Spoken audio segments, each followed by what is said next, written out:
நடிகை நிவேதா பெத்ராஜ் காரை திடீரென வழிமறித்த போலீஸ் உடையில் இருந்தவர்கள் கார் டிக்கை திறக்க சொல்லி நிவேதா பெத்ராஜிடம் கேட்க அதற்கு அவங்க முடியாது என மறுத்து இதை ஏன் ரெக்கார்ட் செய்கிறீங்கன்னு சொல்லி கேமராவை தள்ளிவிட்டு வாக்குவாதம் செய்யும் காட்சிகள் வெளியாகிருக்கு. அந்த வீடியோவை பார்த்த ரசிகர்கள் எந்த ஊரில் போலீஸ் கிராக் செருப்பு போட்டுட்டு சுற்றுதுன்னு சொல்லி ஆரம்பத்திலேயே இது ஒரு மட்டமான பட ப்ரமோஷன் என்பதை கண்டுபிடித்து கழுவி ஊற்றிருக்காங்க. இந்நிலையில் தற்போது அதனை ரிவீல் செய்யும் விதமாக வீடியோ ஒன்றை G5 தெலுங்கு OTT வெளியிட்டுள்ளது. ரசிகர்கள் கணித்தபடி இது ஒரு வெப் சீரிஸ்க்கான ப்ரொமோஷன் தான் என்பது தெளிவாக இருக்கு. இதை கூட புரிந்து கொள்ளாமல் சில செய்தி சேனல்கள் நடிகை நிவேதா பெத்ராஜ் போலீசாரிடம் வாக்குவாதம் என அப்பட்டமாக செய்திகளை வெளியிட்டனர்.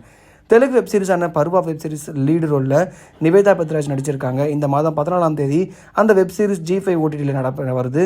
நடிகை நிவேதா பெத்ராஜோட கார் டிக்கியில் கொலை செய்யப்பட்ட டெட் பாடி இருப்பதாகவும் அதை ஹீரோவுடன் சேர்ந்து அவர் அப்புறப்படுத்துவது போன்ற காட்சிகள் தற்போது வெளியாயிருக்கு. இதுபோல மோசமான ப்ரொமோஷன் செய்யும் சினிமா பிரபலங்களுக்கு எந்தவித ஆக்ஷன் எடுக்க மாட்டீங்களான்னு சொல்லி TTF வாசன் போல ரசிகர்கள் கேட்க ஆரம்பிச்சிருக்காங்க. ப்ரொமோஷன் செய்யவே சரியாக வரல, இதில் வெப்சீரிஸை அந்த இயக்குனர் எப்படி எடுத்திருப்பாருன்னு சொல்லி இதிலேயே தெரியுது விளங்கிடும் சொல்லி நெட்டிசன்கள் கழுவி ஊற்றிட்டு இருக்காங்க. நிவேதா பெத்ராஜுக்கு பெரிதாக பட வாய்ப்புகள் இல்லாத நிலையில் OTT பக்கம் அவர் ஒதுங்கி விட்டார் என்று கிண்டல் செஞ்சுட்டு வராங்க.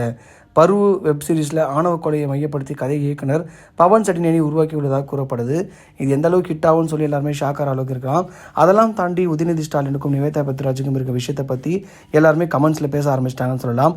எதுக்குடா பட ப்ரொமோஷனில் சம்மந்தமே இல்லாமல் என்னையும் உதயநிதியும் கலாய்க்கிறீங்கன்னு சொல்லி எல்லாருமே நிவேதா பெத்ராஜுக்கு அகேன்ஸ்டாக பேசிகிட்டு இருக்காங்க. ஏன்னு பார்த்தீங்கன்னா நிவேதா பெத்ராஜுக்கு பல்லாவரத்தில் ஒரு பல கோடி மதிப்புள்ள ஒரு வீடை உதயநிதி ஸ்டாலின் கொடுத்ததாகவும் அதை இவங்க வாங்க மறுத்து அதுக்கப்புறம் அதை அவங்க அம்மா பேரில் ரிஜிஸ்டர் பண்ணதாகவும் சில வதந்திகள் பரப்பிச்சு.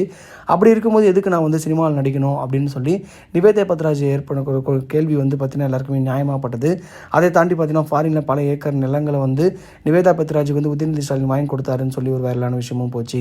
இதெல்லாம் தாண்டி இந்த பட ப்ரொமோஷனுக்காக உதயநிதி ஸ்டாலின் பல கோடி ரூபாய் செலவு பண்ணுவார் அப்படின்னு சொல்லி நிவேதா பெத்ராஜ் அப்படி சொல்லி தான் ப்ரொடியூசரை ஓகே பண்ணி டேரக்டர்கிட்ட வாய்ப்பும் கேட்டிருக்காங்களாம். ஏன்னா பட வாய்ப்புகள் பெருசாக இல்லாதனால இப்போ OTT பக்கம் சரிஞ்சிருக்க நிவேதா பெத்ராஜ் அடுத்தடுத்து நிறைய படங்களை கமிட்டாக இருக்காங்க. அதில் மிக முக்கியமான காரணம் நம்ம உதயநிதி ஸ்டாலின் தான்.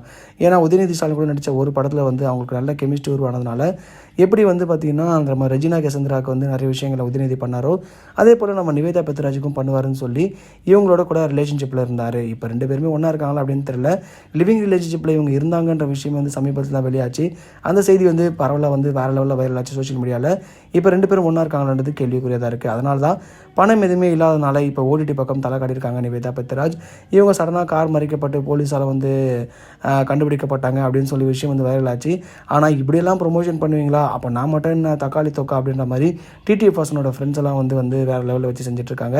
இதை பற்றி உங்கள் கருத்தை கமெண்ட் பாக்ஸில் பதிவு பண்ணுங்கள்.